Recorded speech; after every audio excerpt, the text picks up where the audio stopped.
Hello दोस्तों, स्वागत करता हूँ रेलवे जॉब एकेडमी में। मेरा नाम विजय कुमावत। मैं भारतीय रेलवे में स्टेशन मास्टर पद पे कार्यरत हूँ। आज दोस्तों बात करेंगे रेलवे में जितनी भी वैकेंसी आती है उसमें मैथमेटिक्स का क्या रोल रहता है।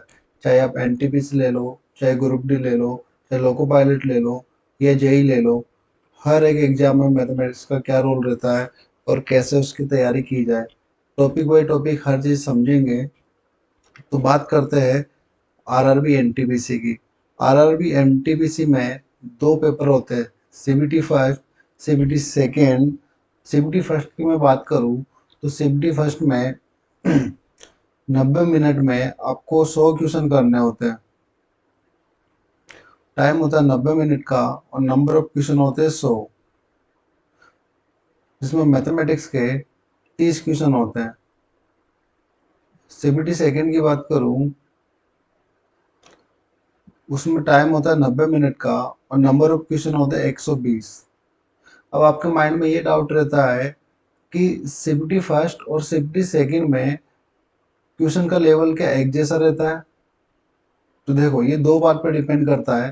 पहली बात कि सीबीटी फर्स्ट और सेकेंड में दोनों में टाइम है 90-90 मिनट का, और सीबीटी फर्स्ट में क्वेश्चन आ रहे हैं 100 और सेकेंड में आ रहे हैं 120। तो नंबर ऑफ क्वेश्चन 20 क्वेश्चन बढ़ गए, यानी कि आपको मैनेज करने हैं इसी टाइम में 20 क्वेश्चन मैनेज करने हैं आपको। तो और तो बोला जाए तो फर्स्ट से सेकंड ज़्यादा टफ होता है, क्योंकि इसी टाइम में आपको 20 क्वेश्चन मैनेज करना है। और दूसरी बात इस पर डिपेंड करता है कि जो सीबीटी फर्स्ट है, सीबीटी सेकंड के मुकाबले जो क्वेश्चन का लेवल होता है 20% अप करके चलता है। आपको सेम लेवल नहीं मिलेगा, 20 से 25% लेवल अप ही मिलेगा आपको। ठीक है, तो आगे बात करते हैं कि मैथमेटिक्स का सिलेबस क्या है, कैसे रणनीति बनाए, कैसे तैयारी करें। और बात करें इसमें नेगेटिव मार्किंग की, तो रेलवे के हर एक पेपर में नेगेटिव मार्किंग होती है 1/3। 1/3 का मतलब है यदि आपने 3 क्वेश्चन गलत किए तो आपका 1 नंबर काट लिया जाएगा। ओवरऑल बात करूँ तो आपको 4 क्वेश्चन का लॉस हो गया। ठीक है, अब बात करते हैं मैथ की तैयारी कैसे करें, कैसे लेवल बढ़ाए, कम समय में ज़्यादा क्वेश्चन कैसे अटेम्प्ट करें। हर एक चीज़ मैं आपको बताऊंगा, टॉपिक बाई टॉपिक ध्यान देना। देखो, पहली बात है टेबल की। यदि आपको मैथ अच्छी करनी है तो आपको टेबल आना ज़रूरी है। टेबल आपको 20 से 30 तक टेबल आना आपको ज़रूरी है। ये वो चीज़ मैं आपको बता रहा हूँ जो मैंने खुद तैयारी की है, क्योंकि मैंने 2017 में ग्रुप डी का पेपर निकाला, 2018 में लोको पायलट का पेपर निकाला और 2019 में एनटीपीसी का लोक पेपर निकाला, जो कि मैं अभी स्टेशन मास्टर पद पे कार्यरत हूँ। तो मैं वही चीज़ आपको बता रहा हूँ जो मैंने फॉलो की है। ठीक है, तो आपको 20 से 30 तक टेबल याद होने चाहिए। कम से कम 20 तक तो आपको टेबल याद होने ही चाहिए। अब टेबल याद ऐसे नहीं है कि आपने एक नोट डाउन कर लिया और जहाँ भी आप स्टडी रूम है आपका वहाँ पे आपने लगा दिया और आप बस उसको लर्न कर रहे हो। लर्न नहीं करना आपको, आपको चीज़ें लिख लिख के याद करनी है। जैसे आपने, जब आप टेबल लिख के याद करोगे, ये आपको जब तक लिखना है जब तक आपको टिप्स पे याद ना हो जाए। तो आप 15 से 20 दिन आप लिख लिख के याद करोगे। आपको डेली 10 से 15 मिनट आपको टेबल में देना है। जब आप लिख लिख के याद करोगे तो आप बोलोगे 17 × 8 कितना होता है, तो आप बोल दोगे 136 होता है, क्योंकि आप लिख लिख के याद कर रहे हो ना, तो आपके टिप्स पे हो गई वो चीज़। आपको बोला 15 × 7 कितना होगा, तो आप बोलोगे 105 होगा। आपको बोला 19 × 8 कितना होगा, आप बोलोगे 152 होगा। ये जब तक करना है जब तक आपको चीज़ें टिप्स पे याद ना हो जाए। ये तभी होगा जब आप लिख के याद करोगे। आगे बात करें तो आपको स्क्वायर 30 तक याद होने ही चाहिए, क्योंकि स्क्वायर का रोल हर एक चीज में काम आएगा। स्क्वायर में 4 से 5 चैप्टर है जो स्क्वायर काम आता है मैथमेटिक्स में। रीजनिंग की बात करें तो सीरीज में भी स्क्वायर का रोल बहुत बड़ा रोल है, तो आपको स्क्वायर 30 तक आना ही चाहिए। क्यूब की बात करें तो 15 तक आपको क्यूब आना जरूरी है। 15 से ज़्यादा हो तो बहुत अच्छी बात है, 15 तक आपको क्यूब आना जरूरी है। और ये है फ्रैक्शन। फ्रैक्शन परसेंटेज में फ्रैक्शन का बहुत बड़ा रोल होता है। तो जैसे आपको बोला कि 40%, तो आपको याद होना चाहिए 40% का मतलब होता है 2/5। आपको बोला कि जाए 20%, तो आपको याद होना चाहिए 20% का मान होता है 1/5। ये कहाँ काम देगा? यदि आपको क्वेश्चन आ गया, मान लो कि 5,000 का 40% क्या होगा, तो आप उसको ऐसे थोड़ा ना करोगे 5,000 का 40%, 2 जीरो से 2 जीरो, और ये हो गया 2,000। ऐसे नहीं करना आपको। यदि आपको फ्रैक्शन याद है तो आप डायरेक्ट करोगे।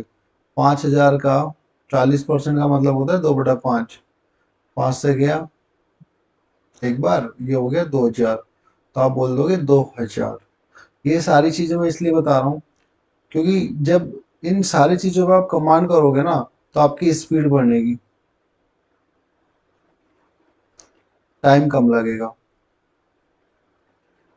ये तब होगा जब आप प्रैक्टिस करोगे। लिख लिख के आपको याद करना है। और आप क्या करना, एक नोटबुक ले लेना जिसमें सिर्फ मैथ का ही कंटेंट होगा। एक नोटबुक लेना, ये सारी चीजें आप जो जो मैं बता रहा हूँ सारी चीजें उसमें नोट डाउन करना है और शॉर्ट नोट्स बनाने हैं, ताकि आपको जैसे कुछ चीज भूल रहे हो तो आप उसको 10 से 15 मिनट में आप उससे रिवाइज कर सको। तो आपको शॉर्ट नोट्स बनाने हैं। आगे बात करें एलजेब्रा की, तो एलजेब्रा में आपको बेसिक फॉर्मूले आने चाहिए। क्या होता है कि जो बच्चा स्कूल टाइम में अच्छे से पढ़ता है तो उनको ये सारी चीज़ें याद रहती है। और जिसने स्कूल में अच्छे से पढ़ाई नहीं की तो उसके लिए एडवांस मैथ बहुत बड़ी एक बवाल हो जाता है। तो एडवांस मैथ से आपको डरना नहीं है। आपको क्या करना है, एलजेब्रा के जितने भी फॉर्मूले अपनी नोटबुक में लिखना है। ठीक है, अपनी नोटबुक में लिख लेना। और एलजेब्रा में फिक्स पैटर्न के क्वेश्चन होते हैं, वो भी आपको नोटबुक में लिखना है। उनमें क्या होता है कि फिक्स पैटर्न होता है जिनके दो मेथड होते हैं, एक होता है लॉन्ग और एक होता है शॉर्ट। और फिक्स पैटर्न पर क्वेश्चन होते हैं और एग्जाम में बार बार ये चीजें पूछी जाती है। तो आपको क्या करना है कि जितने भी फिक्स पैटर्न के क्वेश्चन है आपको नोट डाउन करना है अपने नोटबुक में, और वो क्वेश्चन आपको लगाने हैं। अब जब आप वो क्वेश्चन क्वेश्चन करोगे, तो यदि आपको नहीं आ रहा तो डरने की कोई बात नहीं है। नहीं आ रहा, एक बार में कोई नहीं सीखता। आप क्या करो, जो भी फिक्स पैटर्न के जो आपने नोट डाउन किए उनको देखो। अपनी नोटबुक में से देखा, क्वेश्चन किया, ठीक है, फिर देखा, क्वेश्चन किया, ठीक है। अब एक टाइम ऐसा आएगा कि आपको पैटर्न याद हो जाएगा, पैटर्न की इमेज बन जाएगी। क्वेश्चन, अरे यार ये क्वेश्चन तो इस पैटर्न से होता है, तो आप तुरंत करोगे, फिर आपको देखने की जरूरत नहीं है। ऐसे ही मेंसुरेशन की बात करें तो इसमें फॉर्मूले होते हैं। इसमें 2D और 3D रेलवे का इम्पोर्टेंट चैप्टर है ये। तो इसके जितने भी फॉर्मूले वो आपको याद करने हैं। अब देखो फॉर्मूले से याद तो होते नहीं है। आप सोचो कि एक बार में रट लिए सारे याद हो गए, ऐसे फॉर्मूले कभी याद नहीं होते। जब आप क्वेश्चन बनाओगे, जब आप क्वेश्चन बनाओगे, मान लो आयतन का क्वेश्चन आ गया, बेलन का आयतन, बेलन का आयतन का क्वेश्चन आ गया। अब आपको आयतन का फॉर्मूला याद नहीं है, कोई बात नहीं। आपने जो नोटबुक में नोट डाउन किया है, अपने शॉर्ट नोट्स बनाए हैं, उसमें से बेलन के आयतन का फॉर्मूला देखो, लिखो और सॉल्यूशन करो। ठीक है। अब जब ये चीज़ आप बार बार करोगे तो आपको ऑटोमेटिक चीज़ें याद होना स्टार्ट हो जाएगी। एक बार में कुछ भी याद नहीं होता है, धीरे धीरे याद होना स्टार्ट हो जाएगी। जैसे मान लो वर्ग का क्षेत्रफल पूछ लिया, तो आपको फॉर्मूला याद नहीं है, तो आपने अपने नोटबुक में से देखा और वर्ग का फॉर्मूला देखा और आपने वो क्वेश्चन सोल्व किया। तो जब 5-6 बार आप करोगे तो आपको फॉर्मूला ऑटोमेटिक याद होना स्टार्ट हो जाएंगे। आगे बात करते हैं टिग्नोमेट्री की। तो ट्रिग्नोमेट्री में वही बेसिक फॉर्मूले आपको याद होने चाहिए, और जो फिक्स पैटर्न के क्वेश्चन होते हैं उनको आप नोट डाउन करो, और हाँ भाई ये क्वेश्चन है इस पैटर्न के, उसके 4-5 क्वेश्चन करो तो आपको पैटर्न याद होगा। फिर अगला पैटर्न लिया, उसके 4-5 क्वेश्चन किए तो आपको अगला पैटर्न याद हो गया। ऐसे करके जितने भी ट्रिग्नोमेट्री के पैटर्न होते हैं जो रेलवे में पूछे जाते हैं, उन पैटर्न पे आपको काम करना है और अपनी नोटबुक में नोट डाउन करना है। अब एनटीपीसी का सिलेबस क्या है थोड़ा वो भी जान लेते हैं। देखो, एनटीपीसी में सिलेबस है नंबर सिस्टम, जो कि बहुत बड़ा अपने आप में चैप्टर है, और इसी के अंदर बहुत सारे चैप्टर भी आ जाते हैं। तो नंबर सिस्टम रेलवे का फेवरेट टॉपिक है, इससे 2 से 3 क्वेश्चन तो पूछता ही पूछता है। फिर उसके बाद में डेसिमल हो गया, इससे एक क्वेश्चन 100% आता है। फ्रैक्शन से क्वेश्चन आता है।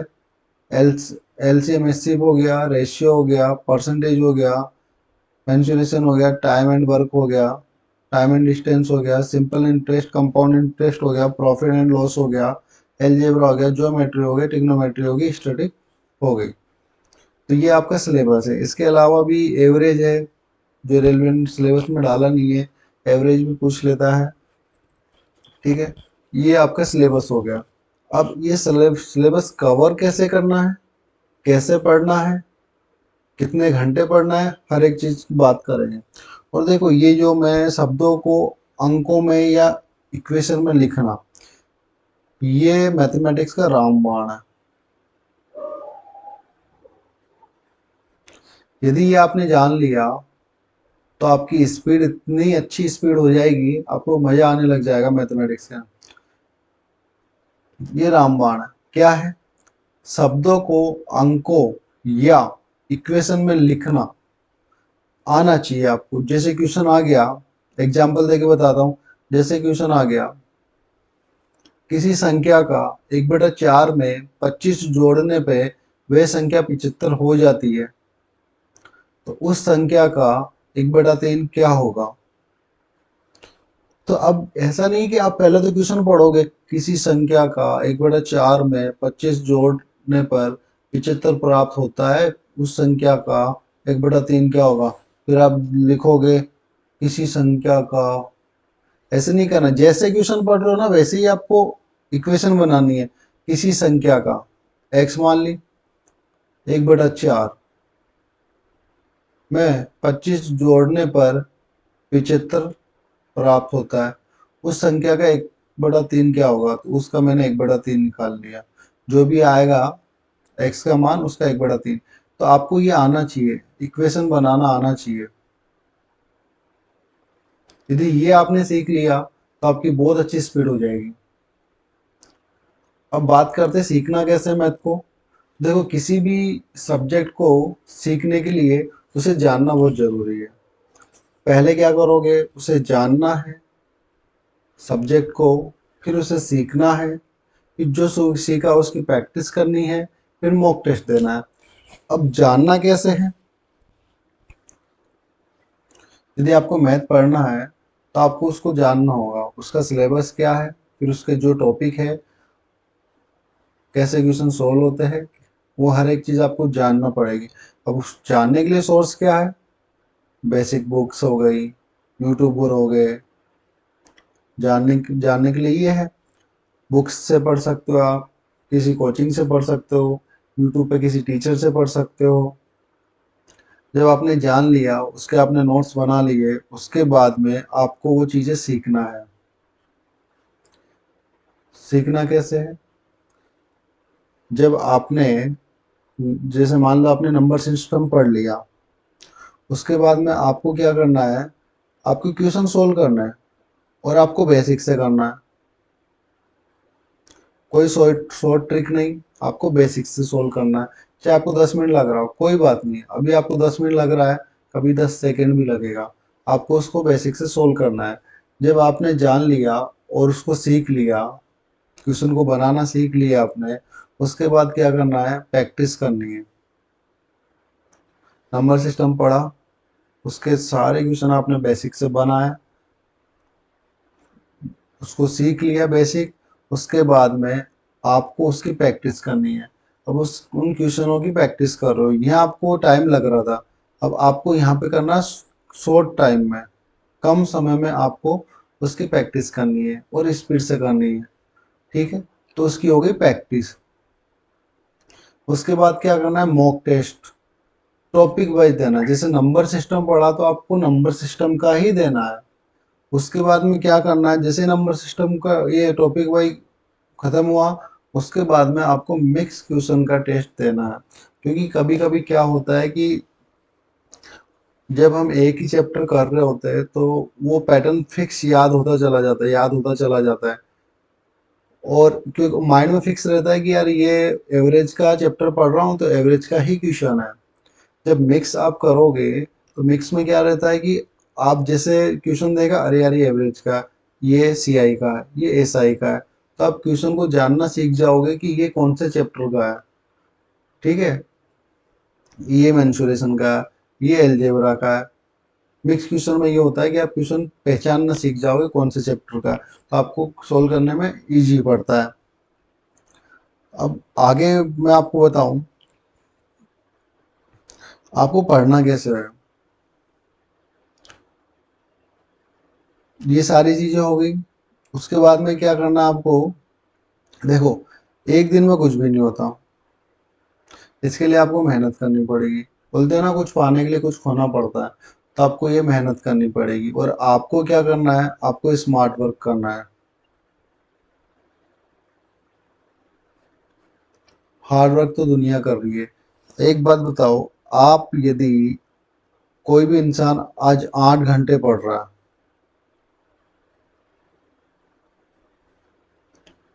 आज वो बैठ गया मेरे को ये टॉपिक कंप्लीट करना है, और 8 घंटे उसने पढ़ा, टॉपिक कंप्लीट भी किया, दूसरे दिन क्या करेगा, फिर वो एक नया टॉपिक कंप्लीट करेगा, तीसरे दिन फिर एक नया टॉपिक कंप्लीट करेगा, ऐसे करते करते उसने 15 टॉपिक कंप्लीट कर लिए। भाई जब उसने 15 टॉपिक कंप्लीट कर लिए 15 दिन में, तो जो पहले दिन जो पढ़ा था वो भाई साहब साफ होता चला जा रहा है, हर दिन 5-5% साफ हो रहा है। एक दिन ऐसा आएगा कि जो पहला जो पढ़ा था उसने टॉपिक, वो बिल्कुल खत्म, उसको कुछ याद ही नहीं रहेगा। और एक इंसान है, वो सिर्फ 4 घंटे स्टडी कर रहा है, लेकिन वो क्या कर रहा है, आज जो पहला चैप्टर पढ़ा, अगले दिन दूसरा पढ़ा, और 10 मिनट पहले चैप्टर का रिवाइज किया, अगले दिन तीसरा पढ़ा, और 10 मिनट पहले का 10 मिनट दूसरे का रिवाइज किया, अगले दिन चौथा पढ़ा, 5 मिनट पहले का 5 मिनट दूसरे का 10 मिनट तीसरे का रिवाइज किया। जब आप डेली रिवाइज करोगे, पहले दिन आपको रिवाइज करने में 10 मिनट लग रहा है, दूसरे दिन भी 10 मिनट लग रहा है, तीसरे दिन जब रिवाइज करोगे तो टाइम कम लगेगा। एक टाइम ऐसा आएगा कि आपके माइंड में पिक्चर बन जाएगी अपनी नोटबुक की, और जो भी आपको पढ़ना है, रिवाइज करना है, सिर्फ आपको बुक में देखना है। आप सिर्फ बुक में देखोगे यूँ, हाँ ये ऐसे था, ये ऐसे था, ये ऐसे था, तो आपके शॉर्ट नोट्स रेडी है, और आपने उन चीज़ों पे कमांड की है, बार बार आपने उनको पढ़ा है, तो आपके माइंड में पिक्चर फिक्स है। तो आपको एक ऐसा टाइम आएगा कि बिल्कुल आप जैसे ही अपना पेज देखोगे आपको सब चीज़ें रिवाइज हो जाएगी। मैं आपको एक एग्जांपल देके समझाता हूँ। कभी आपके साथ ऐसा हुआ होगा कि आप किसी ट्रेन या बस में सफ़र कर रहे हो, और आपको कोई इंसान मिल गया, उससे आपने बातें की, और वो इंसान आपको साल भर या 6 महीने बाद आपको मिलता है, तो आप ये बोलते हो ना, यार इसको मैंने कहीं देखा है। ये माइंड में आता है ना, यार इसको कहीं देखा है, याद नहीं आ रहा। और जिस इंसान को आप डेली देख रहे हो, आपके घर के पास में रहता है, उसका तुम पूरा बायोडाटा बता दो कि कौन है क्या है। क्यों? क्योंकि आप उसको डेली देख रहे हो। तो मैथ भी यही बोलती कि आप जितना ज़्यादा प्रैक्टिस करोगे, उतना ही अच्छे तुम्हारे कॉन्सेप्ट होंगे, और टाइम बचेगा, और स्पीड से आप कर पाओगे। तो मैथमेटिक्स ले लो, चाहे रीजनिंग ले लो, चाहे जीएस ले लो, कोई सा भी सब्जेक्ट ले लो, आपको रिवाइज करना जरूरी है। नहीं तो आप बोलोगे एग्जाम, अरे यार ये क्वेश्चन तो मैंने किया था, याद नहीं आ रहा कैसे किया था, ये क्वेश्चन तो मैंने पढ़ा था, याद नहीं आ रहा इसका आंसर क्या है। तो आपके साथ ऐसा ना हो। तो आपके लिए एक बहुत अच्छी खुशखबरी है। ये सारी चीज़ें वो आपके ऊपर डिपेंड करता है कि आपका सोर्स क्या है, आप कहाँ से पढ़ना चाहते हो। कोई दिक्कत नहीं है। मैंने मैंने और मेरी टीम ने स्टार्ट किया है कि जो जिस प्रकार हम लोगों ने तैयारी की है, हम लोगों ने हमने जो हमारे नोट्स बनाए हैं, जो हमारा पढ़ने का पैटर्न था, जिस प्रकार हमने सिलेक्शन लिया है, एक बार नहीं, मैंने 3 बार सिलेक्शन लिए हैं। और सुनील सर है जो जीएस के टीचर है, उन्होंने 6 बार सिलेक्शन लिए। तो वो जो भी हमारा ज्ञान है हम बच्चों तक पहुंचाना चाहते हैं, तो उसके लिए डेली मैथ की क्लास आपको डेली मिलेगी।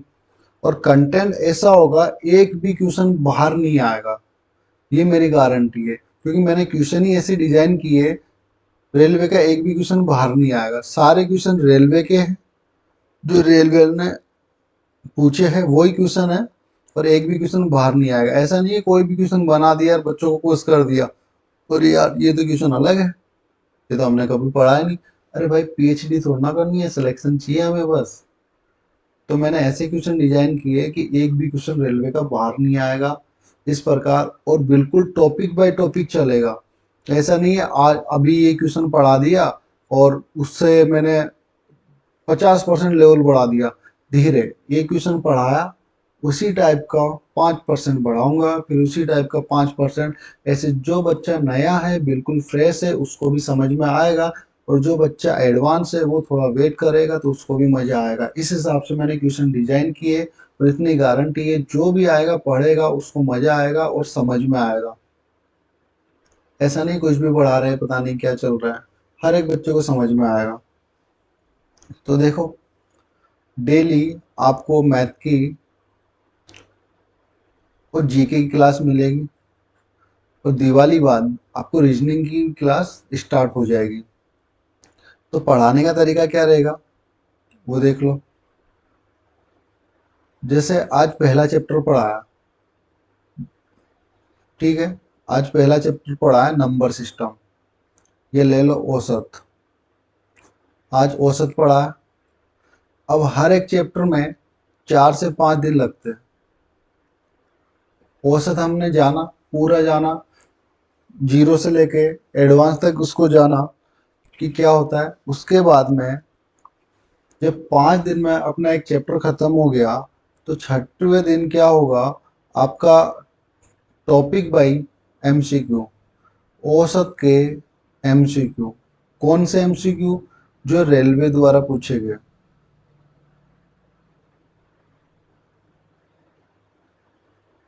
पीवाईपी। फिर क्या करेंगे, एक हफ्ते का काम हो गया। अगले हफ्ते क्या उठाया, मान लो मैंने उठाया सीआई, कंपाउंड इंटरेस्ट। 4 से 5 दिन में खत्म। फिर क्या करेंगे, एक क्लास होगी एमसीक्यू, पीवाईपी। फिर एक क्लास होगी जिसमें जो पहला चैप्टर पढ़ा है औसत और प्लस सीआई, इनकी मिक्स एमसीक्यू होगा, पीवाईपी जो रेलवे में पूछा गया। फिर क्या करेंगे, तीसरा चैप्टर उठाया, मान लो एसआई पढ़ लिया अपन ने, 3 से 4 दिन में खत्म हो गया। फिर एसआई के एमसीक्यू करेंगे। फिर जो पहला चैप्टर पढ़ा उसके एमसीक्यू, एक क्लास टॉपिक वाइज हो गई, एक क्लास मिक्स हो जाएगी। पहले चैप्टर का एमसीक्यू, दूसरे चैप्टर का एमसीक्यू, और तीसरे चैप्टर का एमसीक्यू, ये पढ़ेंगे हम मिक्स। ये इसलिए मैंने तरीका ढूंढा आपके लिए, क्योंकि इस प्रकार आप पढ़ोगे ना तो आपने जो पहला चैप्टर पढ़ा है वो भी आपको लास्ट तक याद रहेगा, क्योंकि उसके क्वेश्चन हम लास्ट तक भी करेंगे। और जो दूसरा चैप्टर पढ़ा वो भी आपको लास्ट तक याद रहेगा। ऐसा नहीं है आज आपने एवरेज पढ़ लिया, अब 1 महीने बाद आपको एवरेज का पता ही नहीं है, भाई 1 महीने पहले पढ़ा था मैंने तो पता नहीं आज क्या है। तो साथ लेते हुए चलेंगे ताकि आपको चीजें रिमाइंड में घूमती रहे, वापस आपको याद आती रहे। तो इस प्रकार मैंने क्वेश्चन डिजाइन की है आपके लिए, और मैं 100% गारंटी दूंगा जो आएगा और जो मैं बता रहा हूँ वैसे फॉलो करोगे तो आपके 30 में से 30 नंबर लाने की गारंटी मेरी है। बस जो मैं बता रहा हूँ वैसे फॉलो करना, जो शेयर दूंगा वो आपको सोल्व करनी है। और जो नहीं आएगा आप या तो व्हाट्सएप पे भेज देना या टेलीग्राम पे भेज देना, उसका आपको आंसर मिल जाएगा। और ज़्यादा डाउट रहेंगे तो उसकी अलग से क्लास लगा लेंगे। फिर उसके बाद में क्या है, जैसे ही अपना 50% कोर्स ख़त्म हुआ उसके बाद टेस्ट सीरीज करेंगे। अभी टेस्ट सीरीज करने से कोई मतलब नहीं है, क्योंकि यदि आपको आपका सिलेबस ही नहीं हुआ है, आप टेस्ट सीरीज करोगे 10 12 15 20 नंबर आएगा, आपका मोरल डाउन हो जाएगा, यार मैं तो एग्जाम क्रैक नहीं कर सकता। भाई कर सकते हो, तुमने पढ़ाई नहीं है तो कहाँ से नंबर आएगा। तो पहले 50% सिलेबस जैसे ही खत्म होगा टेस्ट सीरीज स्टार्ट कर देंगे। ठीक है, ये पढ़ाने का पैटर्न रहेगा। तो मेरी आपसे ये रिक्वेस्ट है, एक बार मौका दो, और ज़्यादा नहीं, 10 दिन पढ़ के देखो। 10 दिन पढ़ के देखो, यदि आपको रिजल्ट ना मिले तो बताना। एक 10 दिन पढ़ के देखो, 100% आपको रिजल्ट मिलेगा। आपको 10 दिन में पता लग जाएगा कि यहाँ से मेरा सिलेक्शन हो सकता है या नहीं। बाकी डिसीजन आपका है, भविष्य आपका है। ठीक है दोस्तों, तो कल मिलते हैं नए चैप्टर के साथ। और जय हिंद, जय भारत।